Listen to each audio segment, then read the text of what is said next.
नमस्कार. आता आपण लाईव्ह आहोत. मी प्रोफेसर सुषमा यांना विनंती करतो, की आपण प्रास्ताविकाने कार्यक्रमाची सुरुवात करा. धन्यवाद बागवे सर.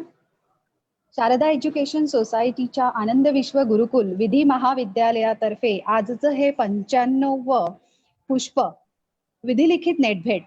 खरं तर आमच्या विद्यार्थ्यांना माहिती आहे विधिलिखित नेटभेट आणि यामध्ये तुम्हाला दररोज भेटत आहेत पर्सनॅलिटीज ग्रेट.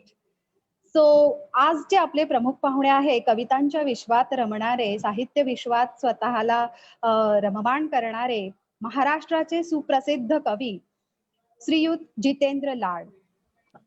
यांची जर माहिती सांगायची झाली तर ते मूळचे आहेत जिल्हा सोलापूर, तालुका मंगळवेढा यातील सिद्धापूर या गावचे, परंतु कामाच्या निमित्ताने ते वाशी, नवी मुंबई येथेच त्यांचं मागील 15 वर्षांपासून वास्तव्य आहे.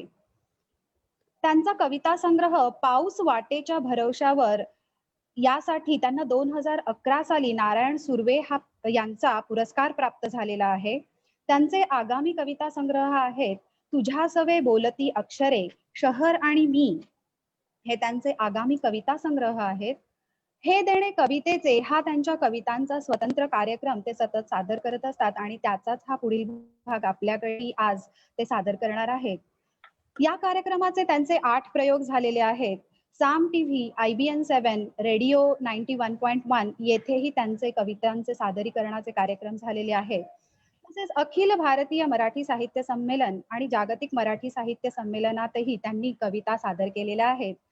तर असे हे प्रमुख पाहुणे कवितांच्या विश्वात रमणारे श्रीयुत जितेंद्र लाड आज आपल्याला प्रमुख पाहुणे म्हणून लाभलेत. याबद्दल सर मी तुमचं स्वागतही करते आणि आभारही मानते. आणि पुढील सूत्र आमचा FY LLB चा विद्यार्थी पंकज चव्हाण याच्याकडे सुपूर्द करते, जो आपली सरांची आज मुलाखत घेणार आहे. Pankaj Chavan. Yes ma'am. Thank you so much madam. स्वागत मॅडम, मनपूर्वक धन्यवाद. नमस्कार पंकज. नमस्ते. नमस्ते जिजूदादा. नमस्ते. हा पहिला झूमवरचा अनुभव आहे खरं तर. क्या बात आहे. आता घेऊया आपण तो. छान आहे, व्यवस्थित आहे. बागवे सर करूया सुरुवात. Yes, thank you sir. नमस्कार. आनंद विश्व गुरुकुल विधी महाविद्यालयाच्या वतीनं गेली 95 दिवस आपण विधिलिखित नेटभेट ही संवाद यात्रा खर तर अखंडपणे तेवतीये आणि तिचा आजचं 95 आजचा हे सत्र आहे. जितो आता तुम्हाला सांगायला आम्हाला फार आनंद वाटतो की कदाचित महाराष्ट्रातली ही एकमेव अशी संस्था असेल, असे महाविद्यालय असेल ज्यांनी अशा पद्धतीचा हा कार्यक्रम जो आहे ते या लॉकडाऊनच्या कालखंडामध्ये सुरू केला आणि तो अखंड आता सुरू आहे. गेली 95 दिवस वेगळा विषय, वेगळी व्यक्तिमत्व या वेब संवादाच्या माध्यमातून आपल्या सगळ्यांच्या भेटीला आलीत आणि आज आपण हे देणे कवितेचे या माध्यमातून आम्हा सगळ्यांशी भेटताय. हा संवाद आपल्याला सुरू करायचा आहे. तत्पूर्वी मॅडमने आपली ओळख करून दिली. खर तर महाराष्ट्रातल्या विविध कवितांच्या सगळ्या कार्यक्रमांमध्ये आपला सहभाग हा आता सातत्याने राहतोय आणि आपण गेली अनेक वर्षांपासून कवितेच्या प्रांगणामध्ये स्वतःचं वेगळं नाव आपण प्रस्थापित केलंय आणि जितेंद्र लाड यांची कविता ही महाराष्ट्रातल्या अनेक विविध गटातल्या लोकांसाठी भुरळ घालणारी आहे. त्याच्यामुळे ही लोकाभिमुख कविता लोकांना आवडेल आणि लोकांना हवंय, लोकांच्या भाषेतली लोकांची भावना व्यक्त करणारी कविता आहे. मला असं वाटतं की या सगळ्या पार्श्वभूमीवरती आपण हे देणे कवितेचे, खरं तर कविता काय देऊ शकते एखाद्या माणसाला, त्याचं उत्तम उदाहरण म्हणजे जितेंद्र लाड आहेत असं मला वाटतं. या वेब संवादात महाविद्यालयाच्या वतीनं मी तुमचं मनपूर्वक स्वागत करतो आणि आपला एक कविता संग्रह देखील प्रकाशित झालाय, पाऊस वाटेच्या भरवशावर. मला वाटतं माणसं जगतात ती कोणाच्या तरी भरवशावर जगत असतात आणि लॉकडाऊनच्या कालखंडामध्ये माणसं लॉकडाऊन झालीत पण कविता कधी लॉकडाऊन होऊ शकत नाही. ती तशीच जिवंत आणि अभंग आहे आणि त्याचे आपण आजच्या कार्यक्रमाचे साक्षीदार आहात. अगदी मला सुरुवातीलाच अगदी तुम्हाला विचारायचं की कवी म्हणून तुम्ही आज प्रसिद्ध आहात, कविता तुमची प्रसिद्ध आहे, तर हे कवितेचं बोट तुम्ही कधी धरलं? सर्वप्रथम आनंद विधी गुरुकुलचे मनपूर्वक आभार मानतो. आणि पंकज हा खूप आधीपासूनचा मित्र आहे माझा. आज त्याच्या सोबत बोलताना खूप बरं वाटतंय खरं तर. आणि कवितेतले काही अनुभव माझे जे माझ्या वाट्याला आले किंवा मी जे भोगलंय ते तुमच्या पुढ्यात थोडासा मांडण्याचा प्रयत्न करतोय. तसा काय माझा मोठा प्रवास खूप नाहीये तसा. कारण खूप काही लिहिता नाही आलंय अजून मला आणि खूप लिहायचं आहे. खरं तर हा प्रवास जो सुरू झाला, एक वय असतं आपलं ठराविक. म्हणतो ना एखादी प्रेरणा, अशी काही गोष्ट घडते तुमच्या आयुष्यात, की तिथून तुम्ही नेमकं कशाचं बोट पकडता हे खूप महत्त्वाचं असतं. ज्या वयामध्ये सिगारेट हातात पकडायला हवी, त्या वयामध्ये मी पेन पकडला. त्या वा. वयामध्ये मी पेन निवडला खरं तर.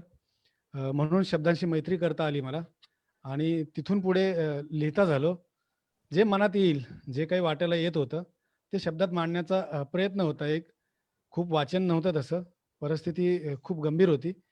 पण जे आपल्याला सुचतंय आणि सुरुवातीचा काळ वयातला एक असल्यामुळे खूप प्रेम कविता लिहिल्या आणि खरं तर हे मूळ तिचं देणं आहे. कारण प्रेयसी जर आयुष्यात आली नसती, कदाचित मी लिहिता झालो नसतो असं म्हणायला हरकत नाही. कारण तिच्यापासून जी सुरुवात झाली आहे, तिच्या निमित्ताने एक तुकडा असा लिहिला होता मी, की "प्रिये, तू भेटलीस म्हणून माझी शब्दांशी ओळख झाली आणि मी तुका झालो. प्रिये, तू भेटली आहेस, प्रिये, तू भेटलीस म्हणून माझी शब्दांशी ओळख झाली आणि मी तुका झालो. प्रिये, तू भेटली नसतीस तर माझी शब्दांशी ओळख लांबच. प्रिये, तू भेटली नसतीस तर माझी शब्दांशी ओळख लांबच. पण मी मात्र नक्कीच मुका झालो असतो. पण मी मात्र नक्कीच मुका झालो असतो." आणि हे खरं सांगण्याचा मूळ उद्देश असा आहे, की तुम्हाला कविता काय देते किंवा शब्द काय देऊ शकतात. निदान तुम्ही वाम मार्गाला लागणार नाही याची शाश्वती कविता देते वा. आणि ती शाश्वती मला मिळाली. म्हणून मी आज एक चांगल्या वाटेवरती आहे. चांगल्या सहवासाच्या मित्रांमध्ये आहे, गोतावळ्यामध्ये आहे आणि ती कविता पुढे आजपर्यंत माझ्यासोबत चालत आली आहे. त्याचा खूप आनंद आहे मला. क्या बात आहे. खरं अगदी सुरुवातीला तुम्ही छान म्हणालात, की ज्या वयात पोरं सिगारेटचं ते हे पकडतात, त्या वयात तुम्ही लेखणी पकडली, ते पेन पकडलं. ते खूप महत्वाचं आणि सूचक विधान आहे खरं तर. अत्यंत महत्वाचं आहे. जितो आता तुम्ही विविध माध्यमांमध्ये व्यक्त होताय. आणि सगळ्यात महत्वाची गोष्ट म्हणजे तुमच्या कवितेचा एक वेगळा आयाम आहे. म्हणजे तुमची कविता आज जरी तुम्ही शहरात असलात तरी देखील ग्रामीण आणि गावातल्या गोष्टीच सांगत असते. तुम्ही माणुसकीच्या नावाने गोष्ट लिहिता. तुमच्यामध्ये नातं आहे, गणगोत आहे. तर ही सगळी कवितेची गोष्ट बांधत असताना त्याच्यात तुम्ही आता शहरात देखील राहताय. अ, मुळात खूप कविता या सगळ्या ह्याच्यात आम्हाला ऐकायच्या आहेत. तर तुमच्या आवडती तुमची प्रिय कवितेने आपण सुरुवात करूयात. खरं तर सुरुवात झाली आहे. पण एक पहिली तुमची आवडती, तुमची प्रिय कविता आणि मग त्याच्यानंतर काही आपण प्रश्न घेऊयात आणि त्या प्रश्नातून मग आपण पुढे जाऊयात. मी जसं सांगितलं तुला, की प्रेमातून मी जे लिहिता झालो, जी. हां.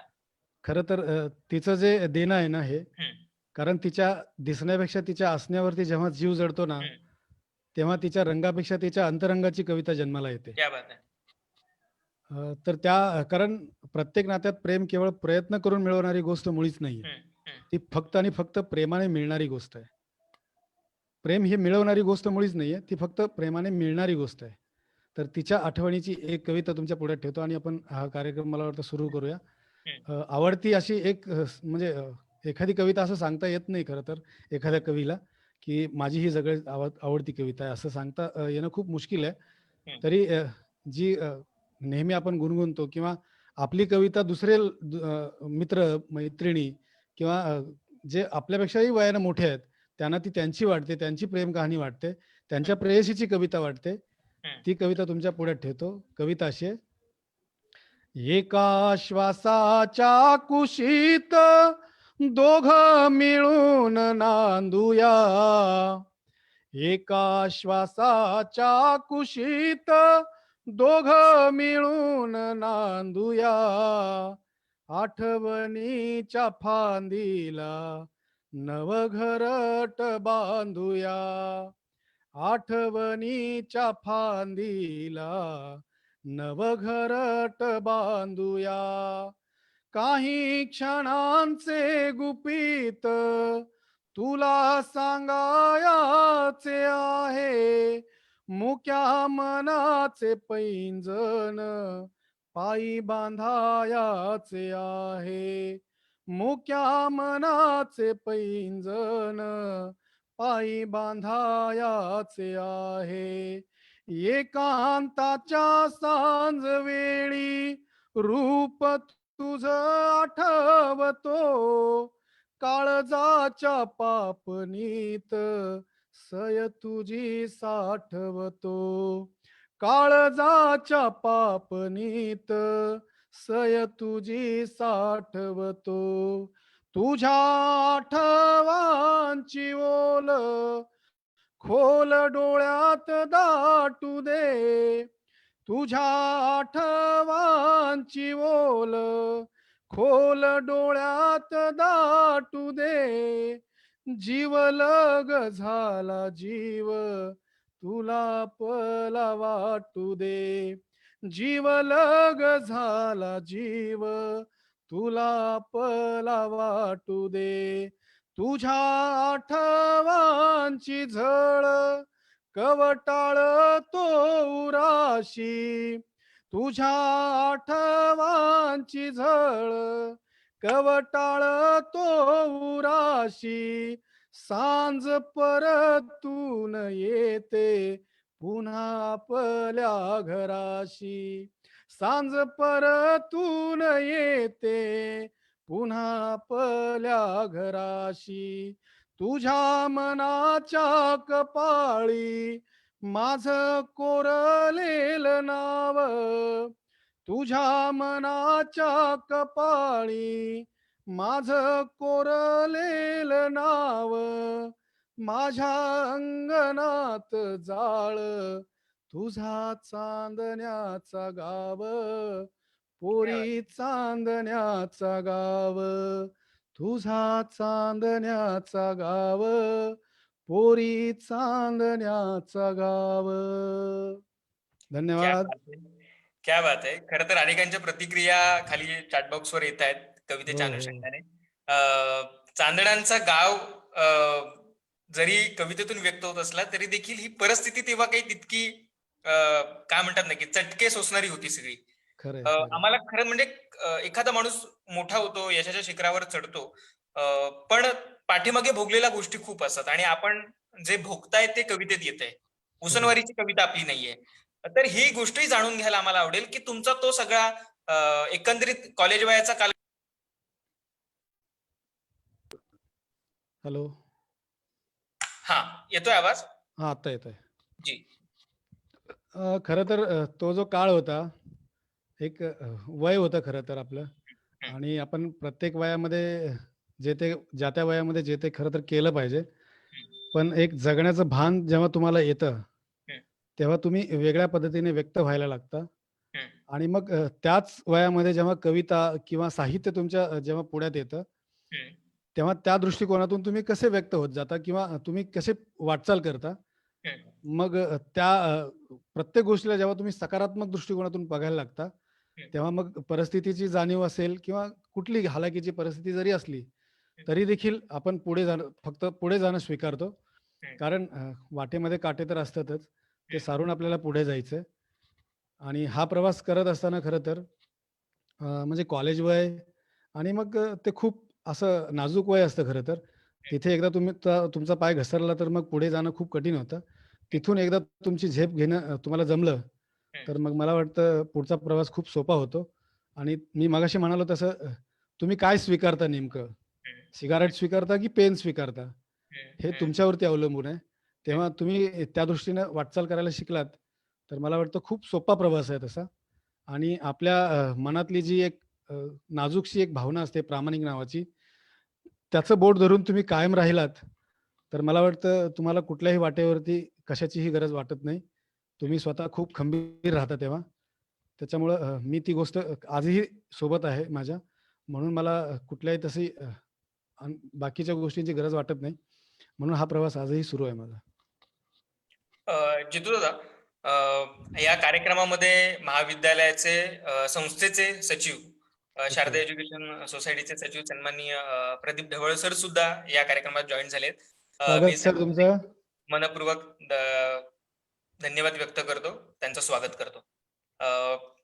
खरं आहे, खरं तर मंगलवेढा ही भूमी खरं तर संतांची भूमी आहे आणि संतांच्या भूमीमध्ये आपल्या शब्दांचे खरं तर ह्या सगळ्या गोष्टी सुरू झाल्या आणि त्याच्यानंतर हा प्रवास पदवीपर्यंत मला वाटतं त्या मंगलवेढ्याच्या त्या सगळ्या भागामध्ये राहिला आणि त्या कालखंडामध्ये बऱ्याचशा गमती जमती तुमच्या घडल्या. कारण कवी लिहितो म्हणजे फक्त तो लिहित नाही, तो आजूबाजूच्या बऱ्याचशा भोवतालच्या घटनांचे सगळे संदर्भ गोळा करत असतो न कळत कळत. आता तो कालखंड कसा होता तुमच्यासाठी, कारण तुम्ही प्रचंड कार्यक्रम प्रचंड लोकांना ऐकलीत आणि ती लोक नंतर तुमचे मार्गदर्शक झाले, गुरु झाले, त्यांच्या सानिध्यात तुम्ही वाढलात. तर तो तिकडचा जो भोवतालचा तो सगळा तेव्हाचा म्हणजे ज्याला म्हणतो आपण की कांचनहोणाचा जो काही सगळा तो प्रवास होता तुमचा, प्रचंड ऐकण्याचा जो प्रवास होता, तो कसा होता? खरं तर पंकज मला सांगायला खूप आवडेल. मी जितकं कमी लिहायचो ना त्याच्या 10 पटीनं ऐकायला जायचो. जर मी एक कविता लिहितोय, माझा तो लिहिण्याचा तो एक सुरुवातीचा काळ होता. खरं तर मी असं काही खूप त्या काळातही लिहिता नव्हतं झालो, कारण प्रेमात असल्यामुळं प्रेमाविषयी सुचायचं खूप काही. आणि मग जसं मला काही परिस्थितीनुसार जेव्हा आम्ही कार्यक्रम ऐकायला जायचो, हसन नावाचा माझा एक मित्र होता. त्या मित्रालाही खूप आवड होती त्या कार्यक्रमाची. तर आम्ही आमच्या गावापासून 22 किलोमीटर अंतरावर मंगळवेढा आहे. तिथं बऱ्याचपैकी कार्यक्रम व्हायचे. खूप कवितांचे कार्यक्रम व्हायचे. मंगळवेढ्यात तुला माहिती आहे कविता उत्सव व्हायचा. लक्ष्मणराव ढवळे घ्यायचे नेहमी. दरवर्षी तो कार्यक्रम व्हायचा. मग त्या कवितेची गोडी जेव्हा मला लागली, तेव्हा मग काही नावं ऐकली ना आम्ही, ती सगळी नावे आम्हाला नवीनच होती. कारण फमू शिंदेची आई कविता आम्ही पाठ्यपुस्तकात अनुभवली, शिकली आणि त्याच्या आधीही काही जी मोठी नावं होती, नादो महानर असतील, मंगेश पाडगावकर असतील, ग्रेस असतील, ही सगळी नावं आम्हाला फक्त पाठ्यपुस्तकातून ऐकायला मिळायची, वाचायला मिळायची. आणि जे सर शिकवायचे किंवा गुरुजी शिकवायचे, प्राध्यापक शिकवायचे आणि सर शिकवायचे, तेवढंच आम्हाला कळायचं की असा कवी असं कविता लिहितो किंवा हे आहे. म्हणजे तिथंपर्यंत काय आमचं कवितेचे खूप जवळचं असं नातं नव्हतं. आणि जेव्हा एक वय जेव्हा सुरू झालं आणि असं वाटायला लागलं की यार केवळ प्रेम हे आयुष्य नाहीये. आयुष्यात प्रेम महत्वाचंच आहे, प्रेमाशिवाय आयुष्य नाहीये, पण केवळ प्रेम महत्वाचं नाहीये.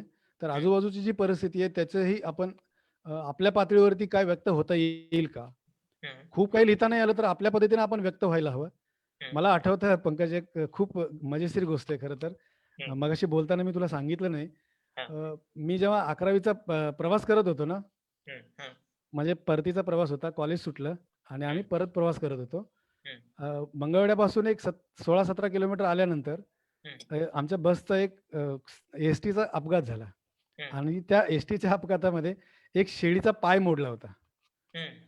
एका शेळीचा पाय मोडला, तर रानातून ती फिरत होत्या शेळ्या असं, तर त्याच्यामध्ये तिचा पाय मोडला. ते म्हणतो ना आपल्याला एक कुठेतरी एक ती जाणीव होते त्या वेदनेची, त्या दुःखाची. मग आपण ते शब्दातून मांडण्याचा प्रयत्न करतो. मग मला आठवतं ते की त्या शेळीवरती मी तिला जे लागलं, तिच्या त्या वेदनेवरती मी कविता लिहिली होती, हे पुसटचं आठवतंय मला. आणि मग तिथून जो प्रवास जो सुरू होता, मग कवितेचे कार्यक्रम नेहमी व्हायचे.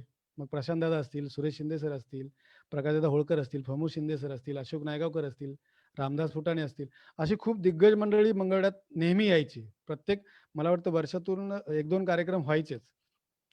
पण आम्ही त्यांना भेटता येईल यापेक्षा त्यांना ऐकता येईल या उद्देशाने आम्ही जायचो.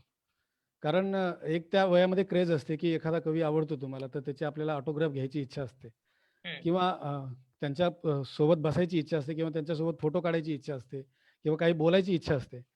पण ते सगळं आम्ही टाळून फक्त मला वाटतं आम्ही कवितेचं रसग्रहण करायला, ते आम्हाला ग्रहण करायचं म्हणून किंवा आमचा वेळ त्या वेळेसाठी चांगला म्हणून द्यावा या उद्देशाने आम्ही कविता ऐकायला जायचो. कारण उनाडक्या करण्यापेक्षा कधीही थोडंसं चांगलं कानावरती पडलं तर आपण आपलं मन, आपली बुद्धी सुपीक होईल ह्या उद्देशाने आम्ही तो प्रवास नेहमी करायचो.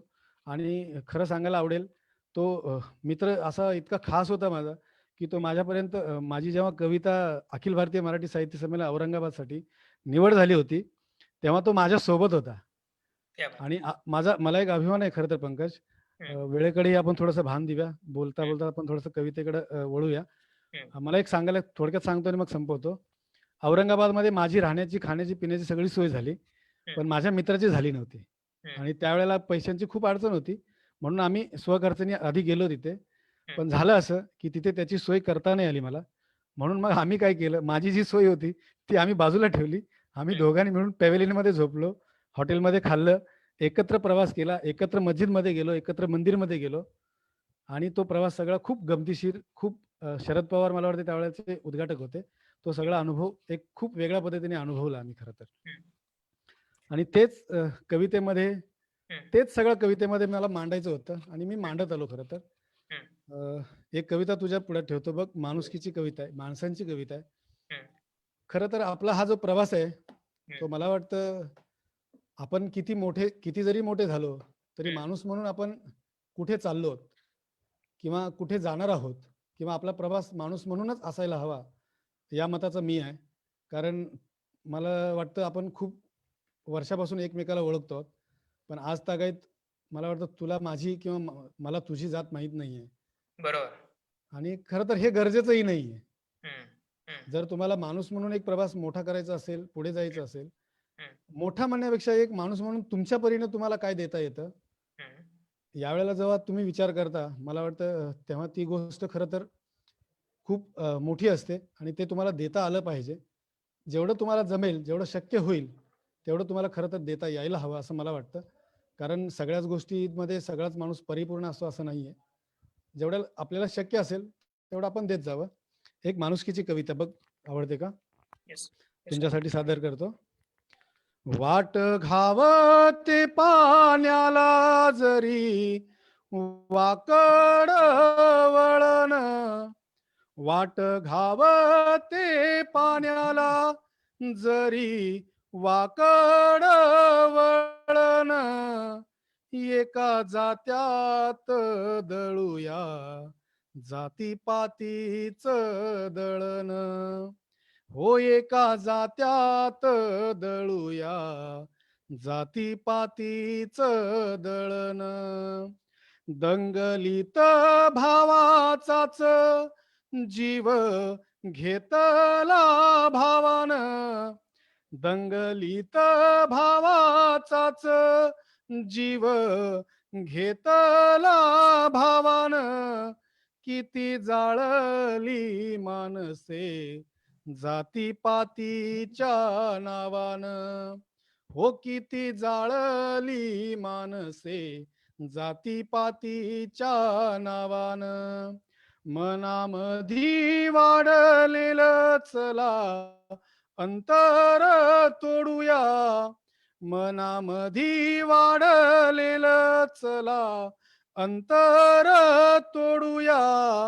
समतेशी मानसाच पुन्हा नात हे जोडूया, समतेशी मानसाच पुन्हा नात हे जोडूया. शाहू शिवबा ज्योतिबा वाढवले या मातीन, शाहू शिवबा ज्योतिबा वाढवले या मातीन. सारी पिढी नासवली गुलामीच्या या जातीन, सारी पिढी नासवली गुलामीच्या या जातीन.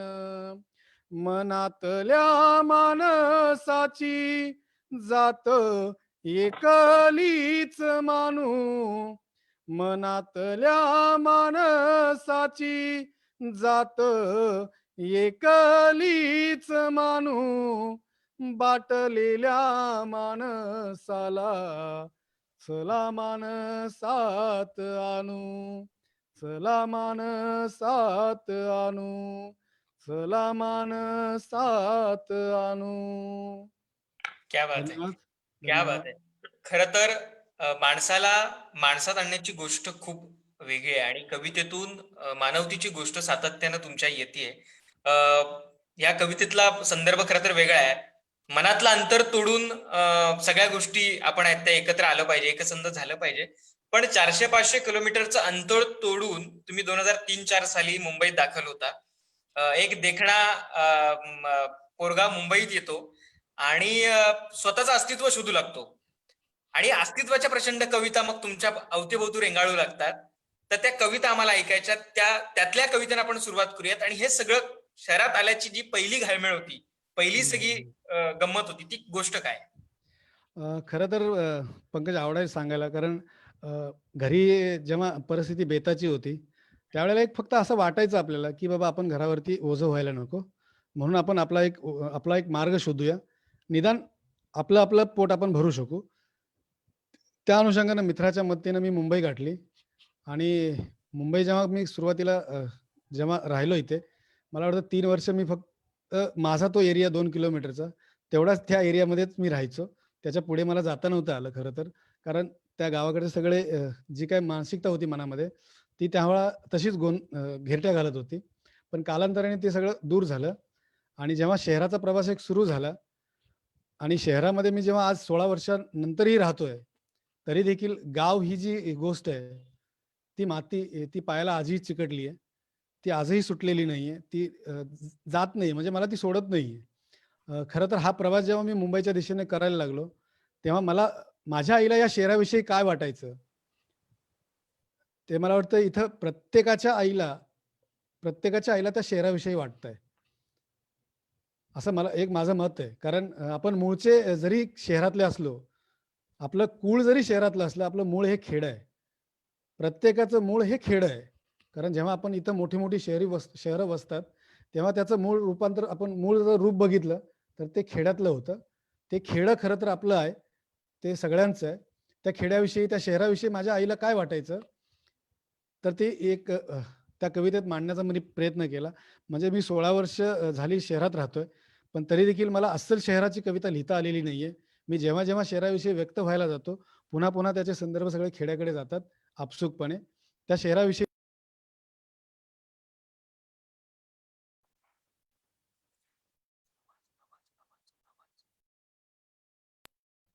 तेच प्रत्येकाच्या आईला वाटत असावं. त्याची ही कविता आहे की शहराच्या वाटेवर स्वप्नांची गर्दी दाट, पाय निघाले शोधाया जिंदगीची वही वाट.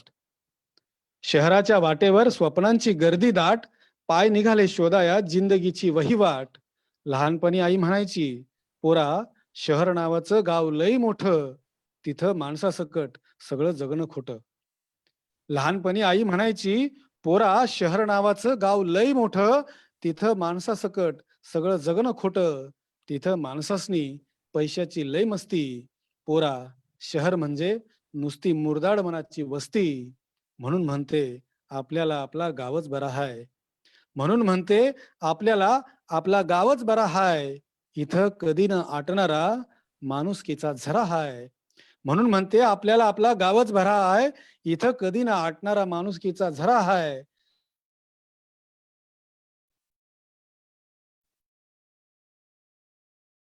चिंती सारी इसरून जाशील. तू शहरात जा, माझं काही म्हणणं नाही. तू शहरात जा, माझं काही म्हणणं नाही. पर एक गोष्ट ध्यानात ठेव, 2 वक्ताच्या भाकरीसाठी तू तुझा कधी घाण ठेवू नग जीव. तुझा इमान हीच तुझी मालमत्ता. तुझा इमान हीच तुझी मालमत्ता. ती तुला लई श्रीमंत करल. आणि एक दिवस तुझ्या घरी लक्ष्मी चारी हातानी पाणी भरल. आणि एक दिवस तुझ्या घरी लक्ष्मी चारी हातानी पाणी भरल. तू रगड कमव पैसा, पण मनाचा दगड होऊ देऊ नगस. तू रगड कमव पैसा, पण मनाचा दगड होऊ देऊ नगस. तुला या मातीची आण हाय. तू कितीही श्रीमंत झाला तरी तुझे मातीचेच राहू दे पाय. तू कितीही श्रीमंत झाला तरी तुझे मातीचेच राहू दे पाय. तुझे मातीचेच राहू दे पाय. आणि खरं तर ही जी आईची शिकवण आहे, ती खरं तर नेहमी सोबत होती, सोबत आहे, असेलही. आणि मी जेव्हा 10 बाय 10च्या रूम मध्ये भाड्याने राहायचो, तेव्हा आई सोबत होती. तर मला कुठल्याच उजेडाची आवश्यकता तेव्हा वाटत नव्हती खरं तर. पण आज मी जेव्हा स्वतःच्या 900 स्क्वेअर फीटच्या घरात राहतोय, मी अभिमानाने सांगतोय, 900 स्क्वेअर फीटच्या जेव्हा घरात राहतोय, 20-20 लाईट्स आहेत. पण ती आई गावी भावाकडे राहते. तिच्या अनुपस्थितीमध्ये त्या 20-20 लाईट्स मध्ये देखील किती अंधार असतो. त्या अंधारातून जन्मलेली ही तिच्या उजेडाची कविता आहे. कविता अशी आहे, माझ्या जगण्याचं बळ तुझ्या डोळ्यांची करुणा. आणि एक आवर्जून सांगेन पंकज मी, आणि तुला ती गोष्ट खरी तर माहिती आहे, पण सगळ्या प्रेक्षकांसाठी पण एक आवर्जून सांगेन मी, की माझ्या प्रत्येक काळजाच्या हुंदक्याला कृतज्ञतेचे स्वर ज्यांनी दिलेत ते प्रशांत मोरे. त्यातलाच हा एक स्वर आहे, की माझ्या जगण्याचं बळ तुझ्या डोळ्यांची करुणा. लाख दिव्यांचा महाल आई तुझ्या विण सुना. लाख दिव्यांचा महाल आई तुझ्या विण सुना. आली फुलून फुलात गंध लेऊन मातीचा. आली फुलून फुलात गंध लेऊन मातीचा. ज्योत जळाली देवारी जन्म घेऊन वातीचा. नाही मिळाली उसंत तुझ्या राबल्या हाताना. नाही मिळाली उसंत तुझ्या राबल्या हाताना. उभी जिंदगी चालली चिंध्या बांधून पायाना. उभी जिंदगी चालली चिंध्या बांधून पायाना. कशी मागावी भाकर भूक लागल्या तव्यानं. कशी मागावी भाकर भूक लागल्या तव्यानं. माय पेटते आतून रोज जळते नव्यानं. माय पेटते आतून रोज जळते नव्यानं. जळताना देहभर साऱ्या उजेडाच्या खुणा. बांध बांधून डोळ्यांना माय उभी ताठ पुन्हा. बांध बांधून डोळ्यांना माय उभी ताठ पुन्हा. उरी भुकेचा हंबर दुःख नशिबी आंदन. उरी भुकेचा हंबर दुःख नशिबी आंदन. तुझा लढण्याचा वसा दारी सुखाच नांदन. तुझा लढण्याचा वसा दारी सुखाच नांदन. स्वप्न डोळ्यात कोंडून चाले जगण्याशी युद्ध.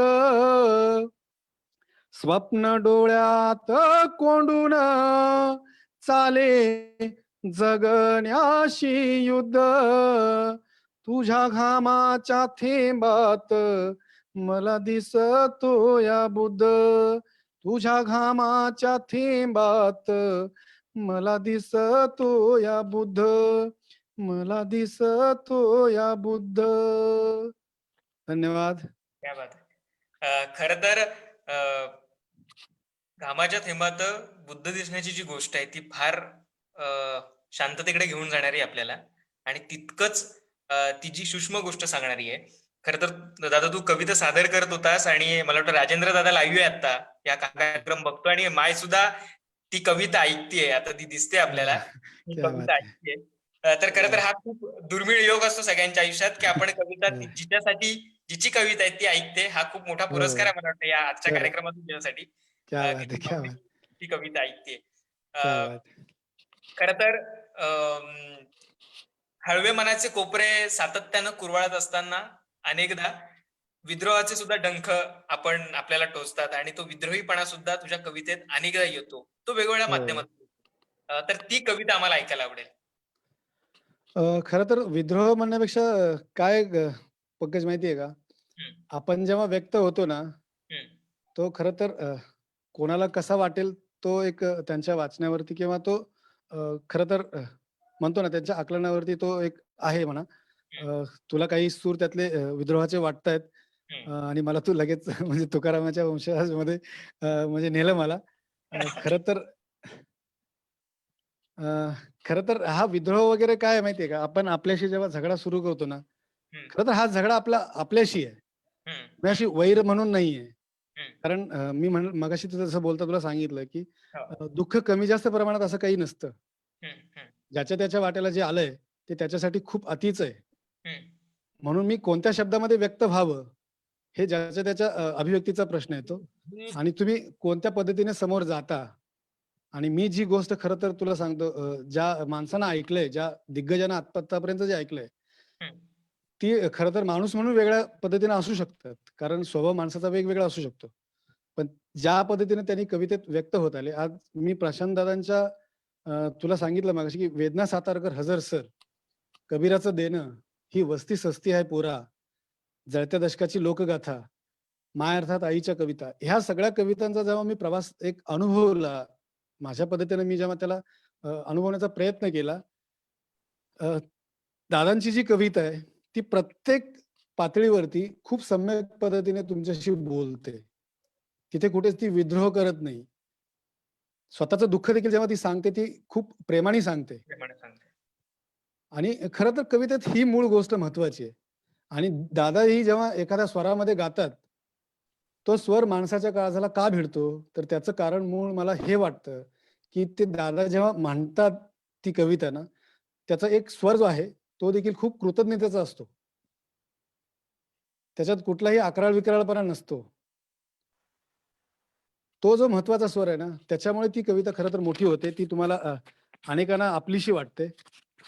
खरं तर दादांचे खूप कविता मी गात आणि तुला सांगायला आवडेल की 9 वाजता जेव्हा जेवण करून ऑफिसमध्ये, ज्या ऑफिसमध्ये मी काम करायचो ना, तिथे झोपायला जायचो ना, तर मला वाटतं शार्प 12:30 वाजायचे. 12 ते 12:30 वाजायचे.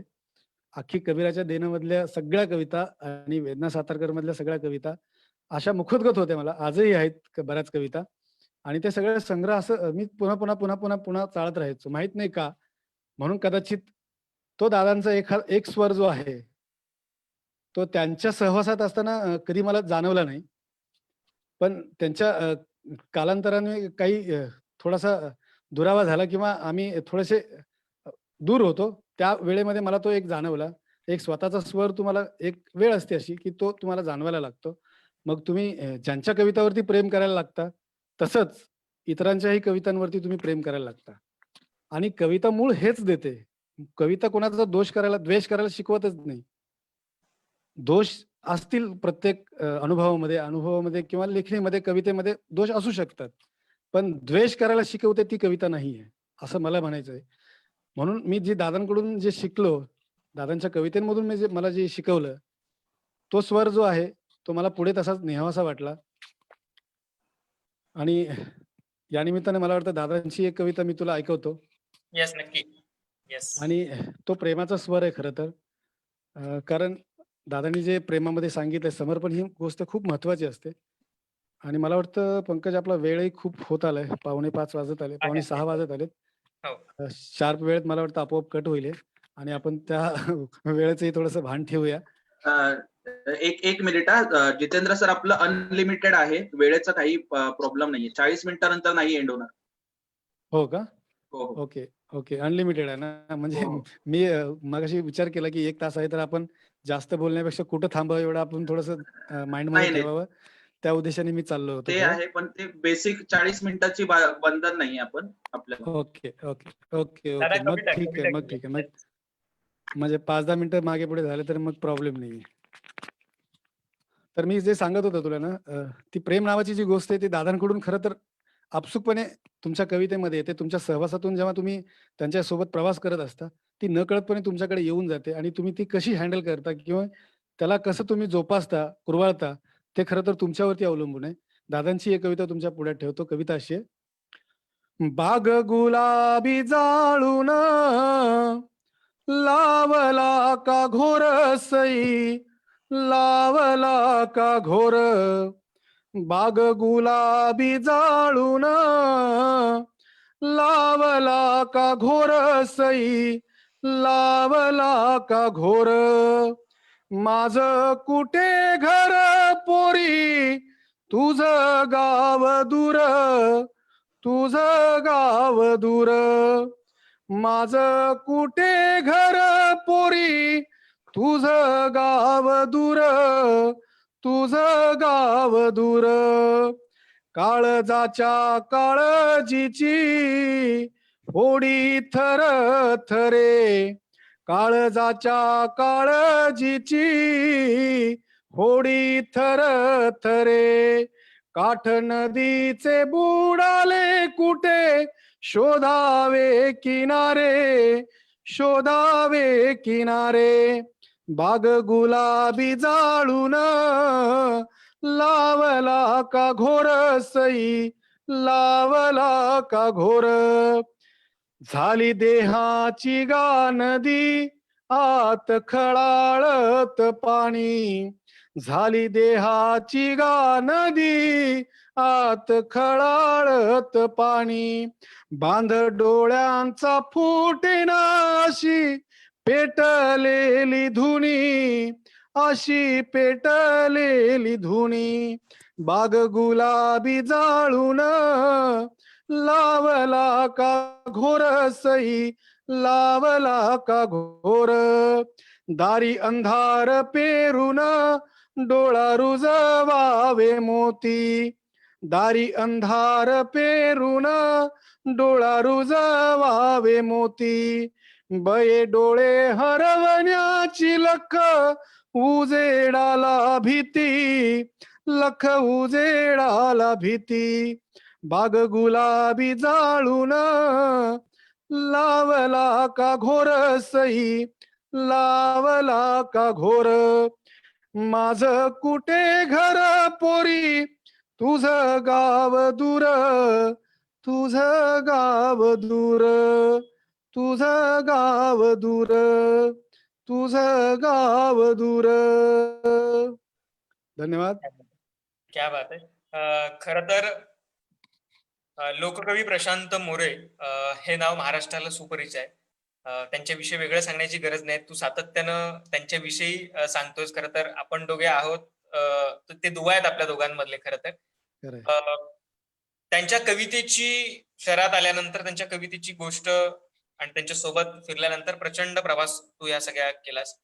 अनेक या सगळ्या प्रवासामध्ये अनेक गणगोत देखील झाल्या आणि त्यांच्या कविता देखील तू या कवितेच्या या तुझ्या कार्यक्रमात सादरीकरण करतोस.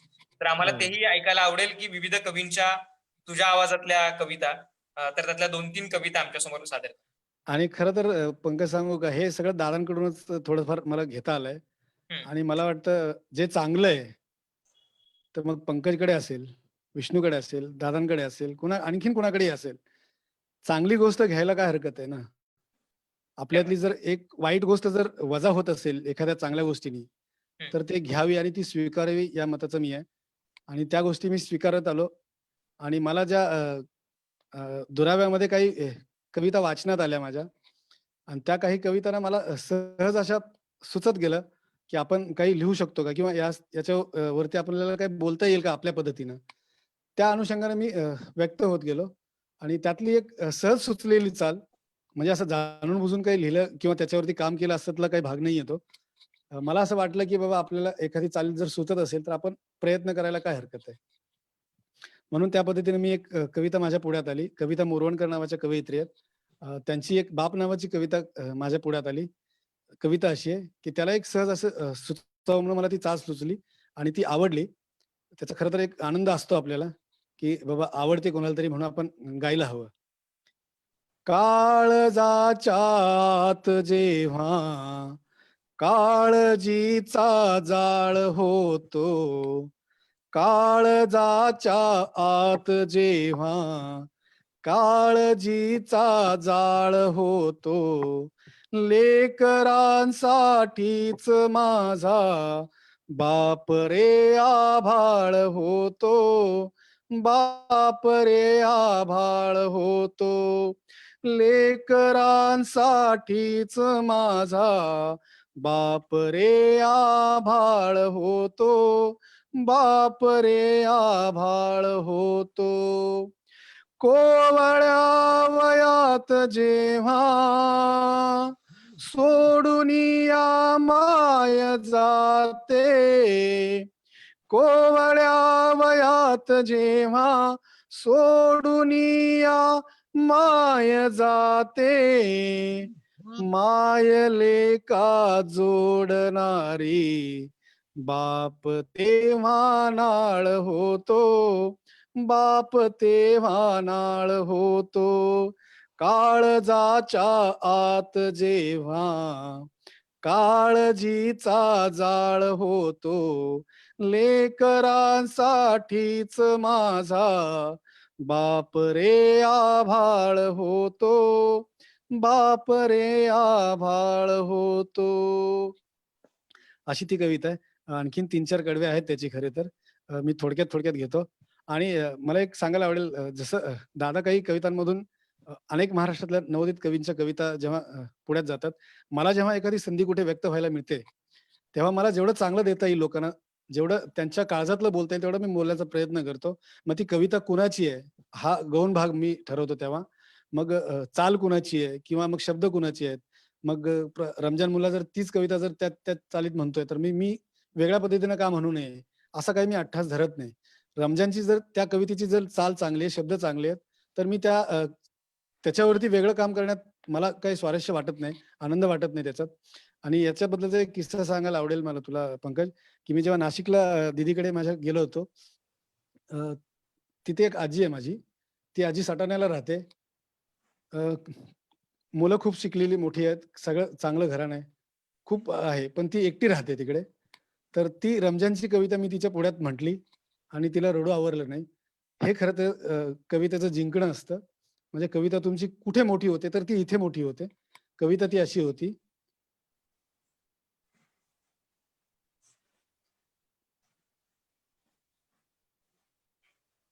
तोंड ठेविला मी कुणाची, माझ कोण सुख संगतीला,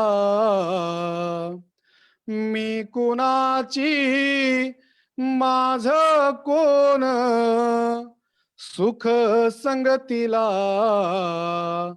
काळजाच्या ओसरीत धोंडा ठेविला, बाई मी काळजाच्या ओसरीत धोंडा ठेविला, मी कुणाची, माझ कोण सुख संगतीला, काळजाच्या ओसरीत धोंडा ठेविला, बाई मी काळजाच्या ओसरीत धोंडा ठेविला. सून माझी, लेक माझा दूर देशाला, नातवांच्या आठवणी सांगू कुणाला, एकटीला घरात या जीव कोंडला, एकटीला घरात या जीव कोंडला, काळजाच्या ओसरीत धोंडा ठेविला. याच कवितेतला शेवटचा तुकडा मी ऐकवतो. अजून 3 कडवे आहेत मध्ये. याच कवितेला शेवटचा तुकडा असा आहे. अंतरिक इच्छा माझी बाळा एक ऐक, आंतरिक इच्छा माझी बाळा एक ऐक, मरताना शिकाळीला हवा तूच लेक, मरताना शिकाळीला हवा तूच लेक, गोड घास जेऊ घाल साऱ्या पंक्तीला, खांदे करी माझे तूच लाव वाटेला, गोड घास जेऊ घाल साऱ्या पंक्तीला, मी कुणाची, माझ कोण सुख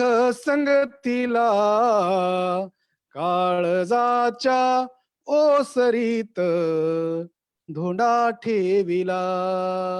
बाई मी काळजाच्या ओसरीत धोंडा ठेविला, धोंडा ठेविला.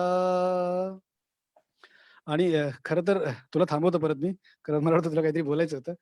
पण याच अनुषंगाने एक जुनी गोष्ट सांगतो. म्हणजे मी जेव्हा सुरुवातीला लिखाण सुरुवात केली ना, आणि जेव्हा काय जे वाचत होत तेव्हा जेव्हा जे वाचत होतो, मला वाटतं मी आता कालांतराने खूप वाचणं सोडून दिलं आणि मी खूप कमी वाचतोय. माझे वाचन खूप कमी आहे.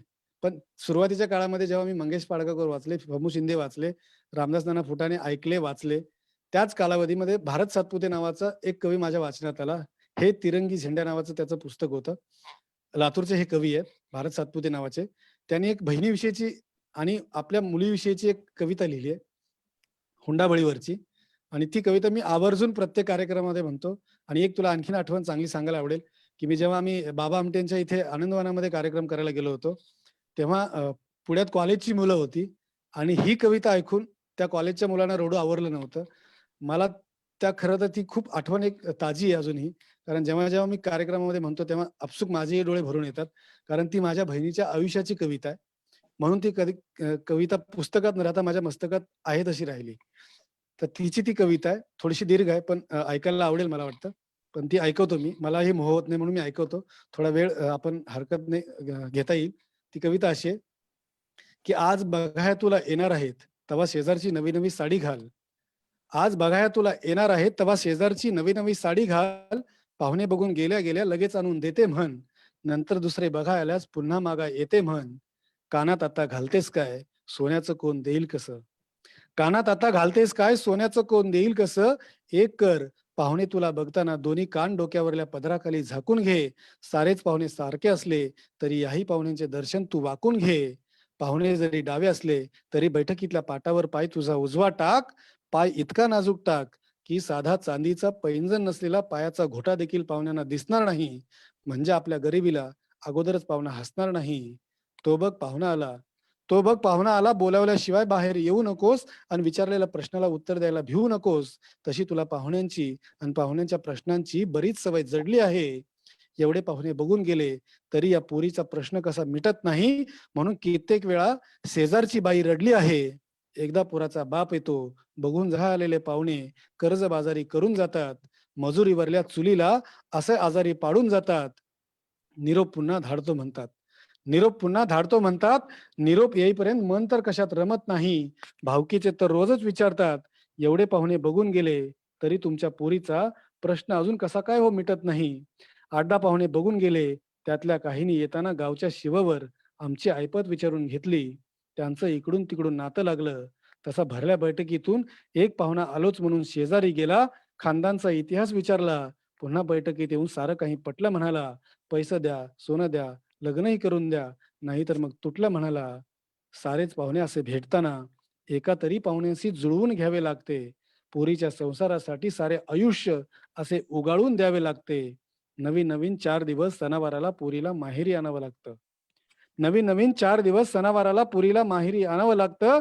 जर बापपणाच्या गरिबीपणामुळे आणायचं राहून गेलं तर बाप भलता दरिद्री दिसतोय या तिच्या जखमेवर मीठ चोळून घ्यावं लागतं. पोरगी कधी अशी अचानक माहेरी येते तर काळजात कसं धस्स होतं. पोरगी कधी अशी अचानक माहेरी येते तर काळजात कसं धस्स होतं. सरणावर प्रेत जाताना बघणाऱ्याला कसं होतं. अगदी अगदी तसं होतं. भावकीने हसू नये. लग्न झालेल्या पोरीने जास्त दिवस माहेरी असू नये.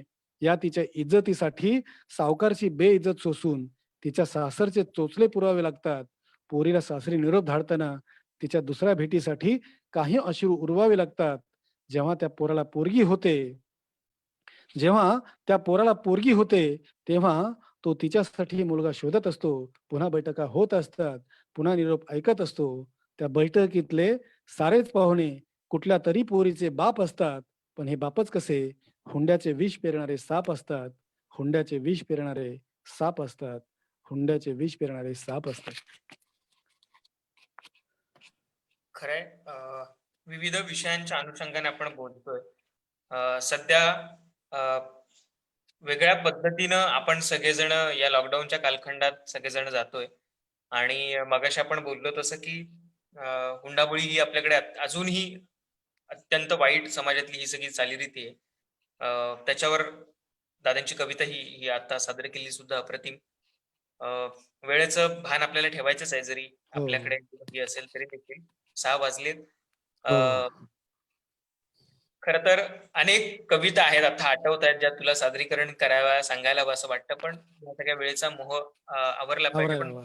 चॅट बॉक्स वरती आपल्या 1-2 मंडळींनी असं म्हटलं, की तुमच्या आगामी येणारे जे काही कविता संग्रह आहेत, ते कविता संग्रह कधी येणार? तर तुला आता ती सगळ्यांची रसिकांची ती भूक जी आहे ती भागवावी लागेल लवकर. आणि त्या निमित्तानं फक्त आपण एक छोटीशी झलक म्हणून जे नवीन आता कविता संग्रह 2 येऊ घातले, तर त्या कविता संग्रहातली एखादी कविता, एखादी रचना सादर करावी अशी मी तुम्हाला विनंती करेन. नाही, आत्ता ज्या काही कविता ऐकवल्या ना मी, त्यातल्या म्हणजे मूळ आता नवीन जे लिहिलंय सगळं ते म्हणजे पाऊस वाटेच्या भरोश्यावर माझा 2011 सालचा पहिला संग्रह होता. बरोबर. आणि त्यावेळेतही असं वाटलं होतं की याच्यापुढे आपल्याला काही लिहायचं होणार नाहीये. हम्म. मी दादांना स्पष्ट सांगितलं होतं की दादा, काही कविता आपण लिहिल्यात, त्याचं एक पुस्तक करूया, आपल्याला एक स्मरणात राहील म्हणून. आणि मला वाटत नाही की मी याच्या पुढे काही लिहू शकेन. पण म्हणतो ना, कवितेचं बोट तुम्ही जेव्हा धरता किंवा कविता तुमचं बोट धरते, तेव्हा तुम्हाला लिहिणं अपरिहार्य राहतं. तर काही कविता आता लिहून झाल्या बऱ्याच. एक संग्रह चांगला येईल असं मला वाटत नाहीये. पण काही मित्रांना वाटतं की जितू तुझा कविता संग्रह एक दुसरा यायला हवा. कारण खूप कालावधी आता मध्यंतरी गेलाय. 11 पासून ते 20 म्हणजे 9 वर्ष झाली. आणि खरं तर लोकांच्या पुढ्यात आपण नेहमी जावं कुठल्या ना कुठल्या पद्धतीने किंवा लाईव्हच्या. आज लॉकडाऊन जरी आपण असलो, तरी लोक इतकं जीव तोडून ऐकतायत. आता तर सोशल मीडिया खूप फास्ट झालाय. आपण एकमेकांना जवळ खूप कनेक्ट करू शकतो. कुठल्याही एका मिनिटाला आपण, एका सेकंदाला आपण एखादी गोष्ट मागवली की लगेच देऊ शकतो. तरी देखील पुस्तकाचा हट्ट करणं किंवा आग्रह करणं, ही खरं तर मलाही खूप सुखावणारी गोष्ट आहे तशी. मलाही आवडेल. एक पुस्तक करायची इच्छा आहे. लिहून झालंय. तुझ्या सवय बोलती अक्षरे हा अखंड दीर्घ प्रेम कवितांचा एक संग्रह करायचा होता. मध्यंतरी काळामध्ये थोडासा तो बाजूला पडला परत. पण हा काळ जरा सरला, की आपण तो एक संग्रह आणि शहर आणि मी किंवा एखाद्या नवीन शीर्षकाचा कविता संग्रह आपण करूयात, अशी माझी इच्छा आहे. तर आपला संजय शिंदेनी आग्रह केला की जितो आपण तुझा एक संग्रह करूया असा. तर लवकरात लवकर मला वाटतं कदाचित 2021 उजाडेल. 20 मध्ये खूप नाट लागलाय बऱ्याच जणांना. तर आपण थोडंसं हेही टाळूया.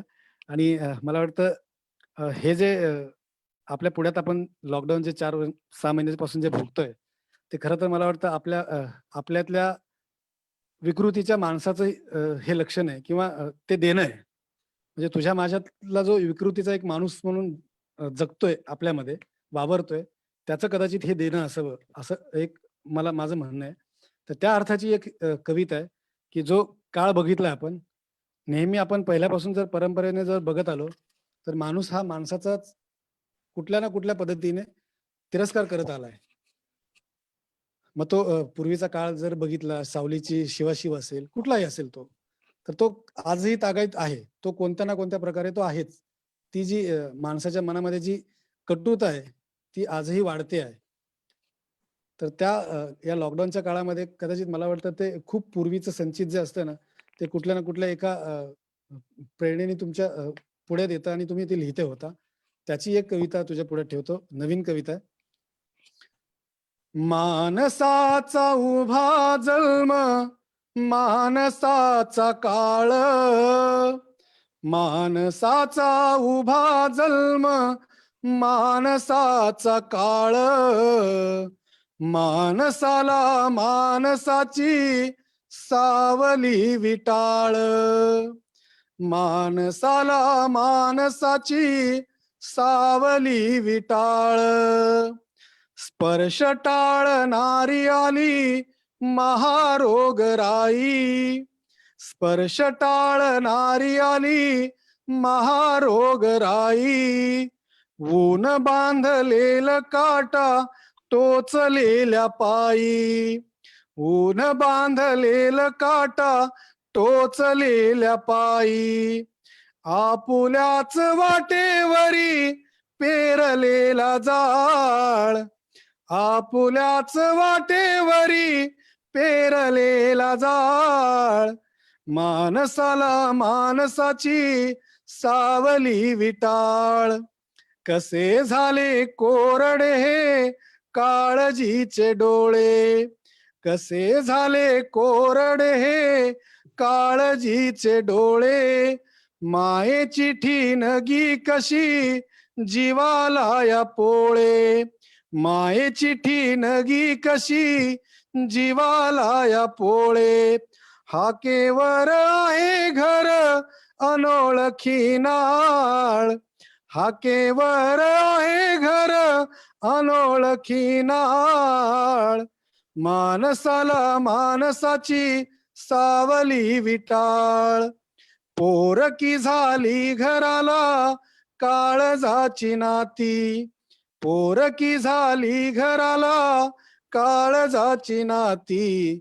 पेटलेली भूक आग उंबऱ्याच्या माथी, पेटलेली भूक आग उंबऱ्याच्या माथी. ओळखीच्या दारामधी रडाव आभाळ, ओळखीच्या दारामधी रडाव आभाळ. मानसाला मानसाची सावली विटाळ, आपुल्याच हातामध्ये आपुलीच राख, आपुल्याच हातामध्ये आपुलीच राख. दुःख लपवून ऐकू हुंदक्याची हाक, दुःख लपवून ऐकू हुंदक्याची हाक. उगवू दे रोज लख नव्याने सकाळ, उगवू दे रोज लख नव्याने सकाळ. मानसाला मानसाची सावली विटाळ, मानसाचा उभा जन्म मानसाचा काळ. मानसाला मानसाची सावली विटाळ, सावली विटाळ, सावली विटाळ. क्या बात आहे. खरंय. उगवू दे नव्यानं सकाळ, हा शब्दातला विचार किंवा ही शब्दातली भावना जी आहे ती खऱ्या अर्थानं खरी ठरो. आणि हा लॉकडाऊनचा आणि हा सगळा कोरोनाचा कालखंड जो आहे तो या सगळ्या ह्याच्यातून निघून जाऊ आणि पुन्हा रेग्युलर रुटीनचं आपलं जे आयुष्य होतं, ती सकाळ होती ती पुन्हा उगवायला हवी. खरं तर ही क्या बात आहे, क्या बात प्रार्थना राहील या सगळ्या निमित्ताने. वा, आपण वा. गेली तासभर सातत्यानं बोलतोय आणि नुसता हो. संवाद साधत नाही, ते शब्द सूर सुद्धा आपण ऐकतोय. हो, हो. हा कार्यक्रम खरं तर हे देणं कवितेचं, आणि आम्हाला त्या निमित्तानं या सगळ्या गोष्टी, ह्या कविता, विविध कवींच्या आणि आपल्या स्वतःच्या ऐकायला मिळाल्या. मला वाटतं वेळ झालेला आहे आणि फक्त अगदी शेवटचे एक 5 मिनिटं आपण घेऊयात. संस्थेचे सचिव सन्माननीय ढवळ सर हा कार्यक्रम गेली तासभरापासून सातत्यानं पाहतायत. क्या मी बात है, क्या बात है. धन्यवाद सर, धन्यवाद. तर सातत्यानं कविता आणि मला वाटतं प्रशांत सर कदाचित या कार्यक्रमात येऊन गेलेले आहेत, हो, बहुधा हो, आलेले हो. आहेत तर. हो, हो, त्याच्यामुळे हो. तो त्यांना संदर्भ असेल. आपण सरांना सुद्धा मी विनंती करणार आहे की अगदी 2 मिनिटं आपण आमच्याशी देखील संवाद साधावा. क्या बात है. तत्पूर्वी मला असं वाटतं दादा आपण आता निरोपाकडे जाऊयात. हो, हो. हरकत नाही, काही हरकत नाही. कोणाचे काही प्रश्न असतील तर ते आपण 1-2 प्रश्न घेऊयात. बागवे सरांनी आता चालेल. प्रश्न केलाय. तर काही चालेल. प्रश्न असतील तर आपण ते प्रश्न घेऊयात आणि ते प्रश्न झाले की आपण तुमची निरोपाची कविता, आणि निरोपाची नक्की. कविता झाली की सन्माननीय ढवळ सरांना विनंती आत्ताच करतो की आपण 1-2 मिनिटं आमच्याशी संवाद साधावा आणि मग समारोपाकडे चालेल. आपण जाऊया. चालेल, चालेल, चालेल. बागवे सर. हो हो. ढवळ सरांना अनम्यूट केलेलं आहे. जी जी येस. चंद्रजी संस्थेच्या वतीने मी मनापासून आपले आभार व्यक्त करतो. सुंदर कविता आपण या कार्यक्रमामध्ये सादर केल्यात. थँक्यू दादा. आणि प्रशांतची जे उल्लेख केला ते माझा अतिशय जवळचा मित्र आहे. क्या तो या बात है, क्या बात कार्यक्रमामध्ये येऊन गेला. है. आणि अगदी अशोक नायगावकरांपासून अशोक बागवे असतील, महेश सोयीस्कर असतील, सगळी दिग्गज मंडळी या व्यासपीठावरती आमच्या आनंद विश्व गुरुकुल कॉलेज ऑफ लॉ आणि आनंद विश्व गुरुकुल सिनियर नाईट कॉलेजसाठी आलेली होती. तर म्हणजे तुझ्या कवितेमध्ये एक वेगळ्या प्रकारचा एक बाज आहे. थँक्यू दादा, थँक्यू. येतो आणि अतिशय सादर करण्याची फार सुंदर कल्पना तुझ्याकडे आहे. थँक्यू, कविता थँक्यू. जगणं फार सोपं असतं. सुरुवात तू असं केलं की प्रेमात सुरुवातीचा तारुणपणाचा काळ म्हणजे सगळ्या प्रेमाच्या कविता उफाळून आपल्या आलेल्या असतात आणि त्या शब्दांमधनं भावनांमधनं ते आपल्याला प्रकट करायच्या असतात. मला आठवतं की बहुतेक तुमच्या पिढीला कदाचित ते माहीत नसेल, पण आमच्या पिढीने आम्हाला मराठीला एक प्रेमावरती धडा होता. त्याची आठवण मला तुझ्या 1-2 कवितेवरनं मुद्दाम झाली. प्रेम व्यक्त करायचे वेगवेगळे मार्ग असतात. त्या धड्यामध्ये आमच्या असं होतं, आमची सुंदर त्या शिक्षिका पण शिकवायच्या धडा, की एका गरीब मुलीचं आणि मुलाचं प्रेम होतं एकमेकांवरती, मग त्यांचं लग्न होतं. तोही काळ तसाच होता, प्रेमविवाहाला काही म्हणजे त्या काळामध्ये परवानगी मिळत नसायची, घरच्यांचा विरोध असायचा वगैरे. आणि मग ह्या दोघांचंही खूप सुंदर आयुष्य सगळं त्यांचं चाललेलं होतं. प्रचंड दारिद्र्य होतं आणि लग्नाचा एक वाढदिवस ते साजरा करणार असतात. हिला वाटतं आपल्या नवऱ्याला आपण काय द्यावं, आणि त्यालाही वाटतं की आज आपल्या लग्नाचा वाढदिवस आहे, हिला आपण आपल्या बायकोला काय द्यावं, पण काय द्यावं, काही दमडीही नसते तिच्यामध्ये. आणि मग ही स्वतः जाऊन आरशासमोर उभे राहते. आरशासमोर उभं राहिल्यानंतर आपलं खरं प्रतीक आपल्या लक्षामध्ये येतं, आपल्या हिमती देखील आपल्याला कळतात. तर तिच्या लक्षामध्ये येते की लांब लचक तिचे केस असतात, आणि खरं तर त्या केसावर तिने त्याने प्रेम केलेलं असतं. आज आपल्या नवऱ्याला काय द्यावं, ज्यावेळी आपलं प्रेम झालं त्यावेळी पहिल्या प्रेमाला त्याला घड्याळ दिले होते विकत, आणि त्या घड्याळाचा पट्टा त्याचा खराब झाला होता. घड्याळाचा पट्टा आपण विकत घ्यावा असं तिने ठरवलं, पण घड्याळाचा पट्टा विकत घ्यायला देखील पैसे नव्हते. मग अशा वेळी तिने ठरवलं की आपण आपले केस कापायचे आणि ते केस विकायचे. तिच्या केसामुळे गंगावन तयार होईल, आणि म्हणून ती केस कापते, केस विकते, पट्टा आणते, ती घेऊन घरी येते. हा देखील संध्याकाळी जेव्हा घरी येतो काबड कष्ट करून, ते आपल्या बायकोसाठी काय विकत घ्यावं, याने आपल्या बायकोसाठी छान तिची पिना वगैरे, ते केस तिला लावण्यासाठी पिना वगैरे आणलेले असतात. आणि मग दोघेही एकमेकांसमोर येतात. ही त्याला तो घड्याळाचा पट्टा देते आणि हा तिला पिना देते. ते आयुष्य असं असं अफाट प्रेम माणसाचं असायला लागतं. आणि ज्यावेळी माणसाचं त्या टोकाचं प्रेम असतं ना, त्या प्रेमातूनच, त्या हुंक्यातूनच कविता साकार होते. हे आपण अवघ्या महाराष्ट्राने सगळ्यांनी अनुभवलं. फार सुंदर कविता सादर केल्या आमच्या सगळ्या कला कॉलेजच्या विद्यार्थ्यांनी, एन्जॉय केल्या. पंकजजी तर फार सुंदर आपली मुलाखत घेतली. मी संस्थेच्या वतीने तुम्हाला मनापासून आभार व्यक्त करतो. कॉलेजमध्ये प्रत्यक्ष येऊन कविता सगळ्यांना लिहावीशी वाटतात, कविता सगळ्यांना कराव्याशा वाटतात. जन्मजात आपण प्रत्येक जण कवीच आहोत. मांडणी तिच्या प्रत्येकाला जमते गोष्ट नाही. तुला ते चांगलं मीटर जमलेलं आहे. मनापासून शुभेच्छा. धन्यवाद. थँक्यू.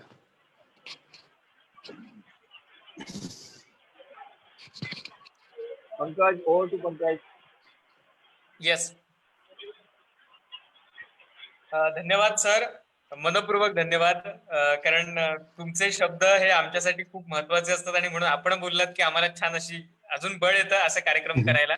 Thank you so much. आपण खरं तर हा कार्यक्रम गेली 95 दिवस आपण सातत्यानं करतो. आपला संवाद मनाचा हा कार्यक्रम देखील पूर्ण झालाय. 100 भाग त्याचे आपण पूर्ण केलेत, आणि नेटभेटचे आपण हे विधिलिखित नेटभेटचे आपण 95 आजचा हा कार्यक्रम केला.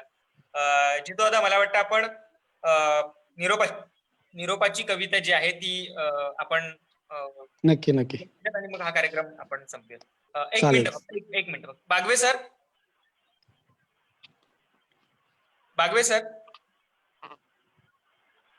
सर ते लेफ्ट बोला. पंकज लेफ्ट झालं. ओके. सर, आपण समारोपाकडे जाऊयात, मग शेवटची कविता, आणि मग थांबूया. हो. Thank you sir. महाविद्यालयाचे प्राचार्य श्रीयुत सुरेश प्रधान सर पण इथे आहेत. त्यांचेही मनपूर्वक धन्यवाद. आपण दादा शेवट निरोपाच्या आपण एका कवितेने करूया, आपल्याला विनंती. मला असं वाटतं की जी आता इतके मुलं ऐकतायत, काही माझ्या समवयस्क लोकही ऐकतायत. कदाचित मला वाटतं आपल्या या सगळ्या संवादातून, 1 तासाच्या संवादातून आपण जाताना थोडस एखादी ओळ जर घेऊन जाता आली तरी मला वाटतं ते खूप सार्थक आहे या कार्यक्रमाचा, असं मी समजेल. एक समारोपाची कविता आणि त्याच्या आधी एक तुकडा असा की मला वाटतं आपल्या भारतामध्ये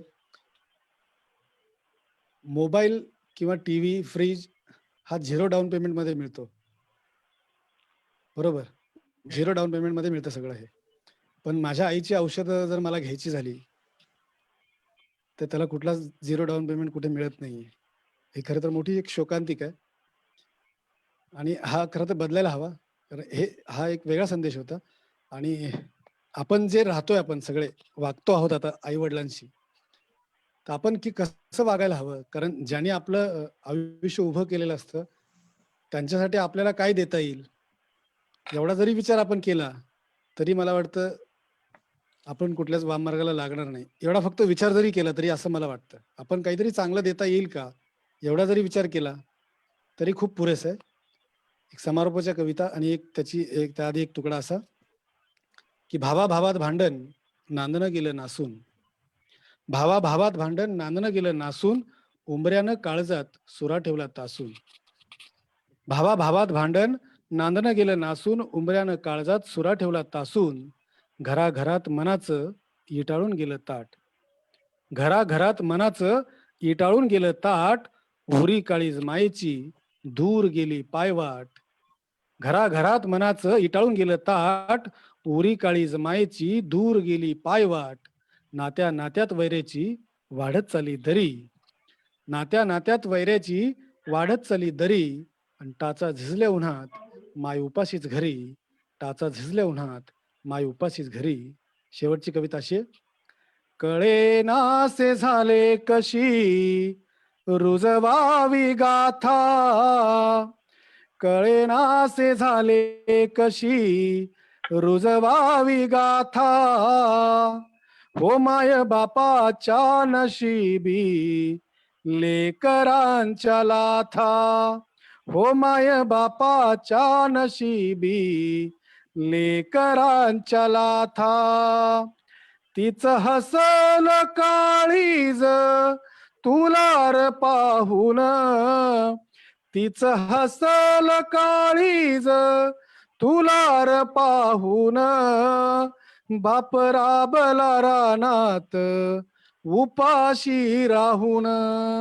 बाप राबला रानात उपाशी राहून. बाप नांगर होऊन नांगरला काळ. बाप नांगर होऊन नांगरला काळ. दुःख शिवूनी माय पांघर ते जाळ. दुःख शिवूनी माय पांघर ते जाळ. कळे नासे झाले कशी रुजवावी गाथा. हो माय बापाच्या नशिबी लेकरांच्या लाथा. कर्ज काढून काढून तुला शिकवलं. कर्ज काढून काढून तुला शिकवलं. चार बुक शिकूनी तू विष पिकवलं. चार बुक शिकूनी तू विष पिकवलं. स्वप्न मातीत पुरून भरविले घास. स्वप्न मातीत पुरून भरविले घास. आपुल्याच आतडीचा काळ झाला फास. आपुल्याच आतडीचा काळ झाला फास. कळेनासे झाले कशी रुजवावी गाथा. हो माय बापाच्या नशिबी लेकरांच्या लाथा. घटे पडल्या हातानी फुलविल्या बागा. घटे पडल्या हातानी फुलविल्या बागा. शिवलेल्या मनाचा का उसवतो धागा. शिवलेल्या मनाचा का उसवतो धागा. जीव जाळल्या जीवाच्या नशिबात काय. जीव जाळल्या जीवाच्या नशिबात काय जन्मभर सावलीचे वन वन पाय वन वन पाय वन वन पाय. तुम्ही मला बोलवलं आणि एक संधी मला व्यक्त होण्याची दिलीत त्याबद्दल तुमचे, पंकज तुझेही सर्वांचे खूप खूप आभार मानतो आणि थांबतो. धन्यवाद.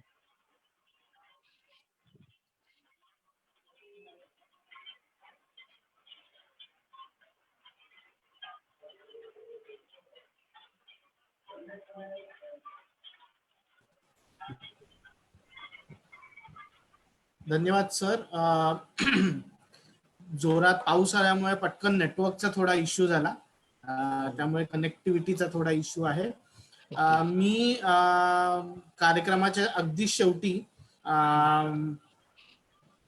आमचे लॉ कॉलेजचे विद्यार्थी सिद्धेश बागवे यांना विनंती करतो की त्यांनी आजच्या कार्यक्रमाचा आभार प्रदर्शन करावे. सिद्धेश बागवे.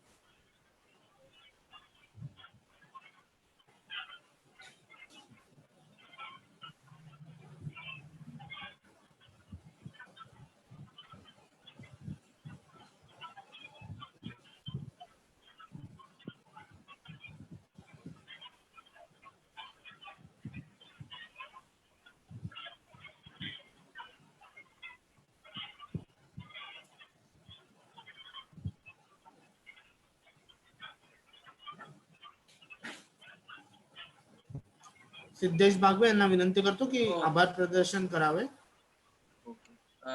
धन्यवाद सर. मला वाटतं अचानक नेटवर्कचा 1-2 वेळा इश्यू झाला, त्याच्याबद्दल क्षमा असावी. कदाचित तुम्ही माझं नाव पुकारलं असेल. तर मी जितेंद्र दादा आपले आभार मानतो, आपण ठिकाणी आलात. थँक्यू. आणि एक प्रसंग नुकताच माझ्यासोबत घडला की वडिलांना हार्ट अटॅक आला होता आणि एकंदरीत त्या फेज मध्ये आणि खूप त्याच्यात आईने केलेले कष्ट, त्या वडिलांनी केलेले कष्ट आपल्यासाठी, तर खूप मन भरून आलं आपल्या कवितांनी. आणि तितकी छान मुलाखत पंकज चव्हाण दादा यांनी घेतली, तर त्यांचे देखील आभार मानतो. आणि आपल्याला प्रत्येक वेळी प्रोत्साहन देणारे अशा कार्यक्रमांसाठी आपल्या शारदा एज्युकेशन सोसायटीचे सचिव प्राध्यापक डॉक्टर प्रदीप ढवळ सर हे दरवेळी उपस्थित असतात, आम्हाला प्रोत्साहन देतात. आणि सरांचं नेहमी सांगणं असतं, मी प्राध्यापक पण आहे या आनंद विश्व गुरुकुल ज्येष्ठ रात्र महाविद्यालयात आणि आनंद विश्व गुरुकुल विधी महाविद्यालयाचा मी विद्यार्थी आहे. तर हे माझं भाग्य आहे. दोन्ही मला ज्ञान मिळतं, तितकीच लोक मला भेटतात. जसं नेहमी सांगतात की तुम्ही फक्त अभ्यास शिकवू नका, तर मुलांना जगणं शिकवा. आणि त्याच्यासाठी सरांचं म्हणणं असतं की साहित्यिकांचं सुद्धा तेवढा सहवास आपल्याला लाभला पाहिजे.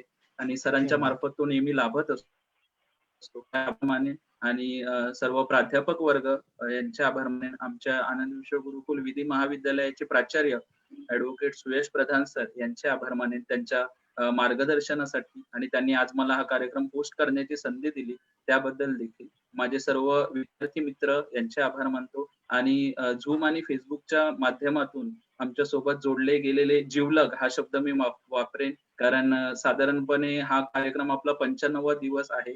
सतत आपल्या सोबत जे विद्यार्थी नसतील किंवा शिक्षक नसतील, पण समाजाचा एक घटक म्हणून तो हा कार्यक्रम आवर्जून पाहतात, म्हणून मी हा जिवलग हा शब्द वापरला. अशा सर्व जिवलगांचे मी आभार मानतो. आणि जर कोणी ज्ञात अज्ञात व्यक्ती राहून गेले असतील तर त्या देखील आभार मानतो. राहून गेला तर त्याच्याबद्दल क्षमा देखील मागतो. आणि माझं आभार प्रदर्शन आवडतं घेतो आणि सुयश प्रधान सर आपल्याकडे सर्व ताबा देतो. धन्यवाद सर. मी आता हा कार्यक्रम इकडे संपत आहे. मी सेशन एंड करतोय, तर तुमच्या सगळ्यांची विंडो आता बंद होईल. परत एकदा जितेंद्र लाड सर आपले मनपूर्वक आभार. धन्यवाद.